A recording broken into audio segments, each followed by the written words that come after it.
guys questions? Start with Tony.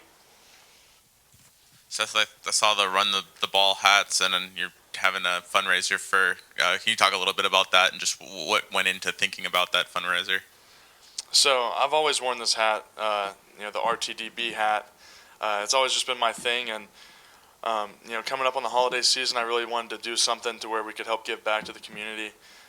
So we kind of had this project set up early on in the season, and I didn't really feel comfortable putting it out then. But then I was like, hey, it's holiday season. We already put all this work in, so let's do something good. So I've really enjoyed meeting with the West Alabama Food Bank people and setting that up. So we're selling these hats. All the proceeds for the holiday season go to West Alabama Food Bank, and I'm super excited about that. I asked Coach this senior day happening on Saturday. For someone that really worked through the program, what does that mean to kind of do your time instead of just starting right away and kind of paid off the hard work? Yeah, it's flown by. I remember thinking back to high school about how fast those 4 years flew by, and as a senior, and then I got here and I was like, oh, this will be a little bit longer. The seasons are longer and the years are longer. It feels like, but man, as I look back and 4 years have almost come to an end. It's pretty crazy. Um, you know, Playing at Alabama has been an incredible blessing for me, and just personally and football wise, it's a lot of hard work's gone into it. And it's the biggest blessing that I've ever had, and I'm just super thankful for Coach Saban believing in a little undersized 6'3", 260 center from Buford, Georgia, all those years ago, and coming as the lowest ranked recruit in the class, it's meant a lot for me to put the work in and show people that through hard work you can play here and you can play at a high level. So. Is sticking with that theme, just where are you at in your master's degree, and have you given any thought to maybe using an extra year of eligibility? So I'm really just focused on the next 4 games. I don't really know what the future holds for me, but whatever we have left of this season, I'm going to give my all for. But right now, I'm finishing up my master's degree in December, so I'll have that, and my master's of sports hospitality management, and then my undergrad in finance. I'll have all that done in 4 years. So. Over the last couple weeks, month of the season, the offensive line has improved overall, but also the snapping issues that you're dealing with has kind of gone away. Did you change anything up with that, or kind of what led to that being sorted out?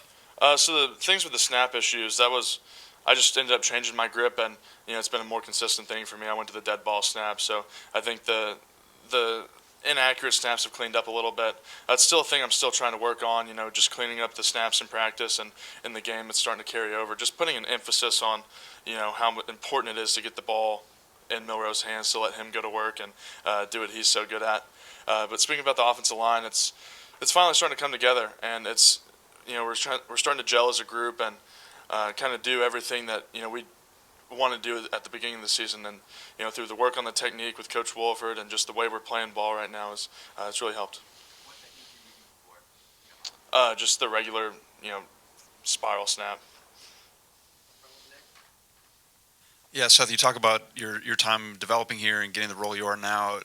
2 years ago, I think it was toward the end of the season, you had some key experience that you got, especially in that SEC championship. I mean, how did that experience you got help you to get to where you are now? What did you learn from kind of that early experience? The beginning of my career was kind of trial by fire. My first meaningful playing snaps came in the second half of the Iron Bowl at the 4 overtime win. And that was a crazy experience for a redshirt freshman. I mean, I was a third-string center going in to the day, and then having to play meaningful snaps. It was crazy. And then, the next week having to go and play Georgia and get my first start at the SEC championship game. That was crazy to me. And it kind of just proved, it proved to myself that I belonged, that I could play here.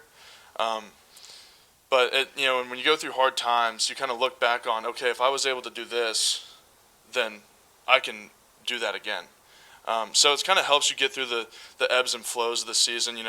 Going through practice, you're going against incredible players. So there'll be a week when they learn something new, and you're like, oh my goodness, am I bad at football? And then the next week you get them because you learn something new and you learn how to beat them. So kind of just having those experiences to fall back on, and just being able to say, okay, I can do this. It meant a lot. How much has Jaeden Roberts kind of helped you too, having him right next to you, and how strong is he first of all, and what's he like playing next to you? I've never seen a weight that Jaeden Roberts couldn't pick up. You know, whatever we put on the bar, it goes down and it goes back up very, very fast. So we might need to get a longer bar for him to put more weight on it to really show us how strong he is. But you know, he's an incredible person. He's incredible. He's a freak of nature with how strong he is. And it's been nice playing next to him because you know that his one hand is stronger than my two probably. So if he just sticks one hand out there, you get a lot of help from him. So. As someone who goes against him in practice, what have you seen from Tim Keenan from where he was last year to being a major contributor for the defense this year?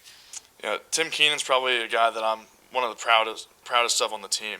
Last year he didn't get a lot of playing time, and he was going through a lot of stuff, and then he really started showing leadership and is a devout Christian, and he started coming into his own, and he's been a huge piece of our defense this year. And I love Tim Keenan. He's one of the best people on the team to talk to, and just to see that all of his hard work is starting to pay off. It's been incredible. Anyone else? Start with Ryan in the back. Hey, Chris, with Senior Day on Saturday, what does it say to sticking through a program? I know with the transfer portal and NIL, especially at big programs, guys don't play right away, but you seem to have stuck through the process, and it looks like it's going to work out in the long run with the NFL as well. Yeah, I'm not focused on the NFL right now, but it's been I've had a great career here, and I just strive on just working hard and keeping my head down and letting all of the pieces fall where they fall. This season with the Raptor package you guys have on defense, how much fun is it, being able to go after quarterbacks like that, and how do you think it's improved over the course of the year? Yeah, it's very fun when we call the Raptors package to go out there. I don't know what pass rusher in the country that don't like third down. So every time third down comes, we all try to race to the quarterback. So whoever get there first, we try to have a little competition with the outside linebackers and D-line of who gets there first, and bragging rights and everything like that. Right here with Charlie. Where do you think you've grown the most, maybe physically and mentally, since you got on campus? I've grown physically and mentally. Especially, I got a lot stronger. I've been in the weight room a lot this off season, and especially my mental. I've been going over the plays a lot and looking at little things that I kind of messed up on previous years. Stay on the right here with Nick Kelly. Go ahead. Chase. A couple weeks ago on his radio show, Nick Saban mentioned that you're kind of a quiet style leader. Mm-hmm. Do you feel like that is every bit as effective as a more vocal guy? Yes, it is. Everybody leads different. Not everybody's going to be that guy that's yelling and everything. I'm more of a quiet leader. I show. I show by my actions. So I do a lot of positive things. Not doing anything negative on the team or anything like that or getting in any trouble. So I just go out there and show guys that what I do, and they can just look at me as a role model. But I do talk sometimes. You know what I'm saying? Like I'm not like silent like a robot, but yeah. Anyone else? Katie. When Coach Saban was asked about leadership, he mentioned you and some other guys on defense, and one of them was Tim Keenan. Just kind of what kind of growth have you seen out of him this year in the middle of y'all's defense? Yeah, Tim Keenan has been great this year. He's grown a lot. He knows the plays. He's physical. He's a great leader, and everybody wants to play behind a guy like that. Anyone else? Nick? Coach Saban was in here, and he described how freshmen want to play when they're coming in, but there's a process you have to learn. You went through that. Do you give any advice to the freshmen coming through behind you, whether it be in your position group or not, just about what the process is like here? Yeah, just take your time, learn the plays. Just because you don't get on the field, that don't mean that you're not good. Just take your time, learn the system, and your time will come. On the left with Tony. Terrion has a close relationship with Miss Terry. Is that just something with him, or does she kind of provide advice to all y'all? And do you have a Miss Terry moment that you like to share? I mean, she provides advice to everyone. Terrion might got a closer relationship with her than everybody else, but I mean, she's great though. She loves everybody, just as well as Terrion. Anyone else? Thanks, Chris. All right, appreciate it.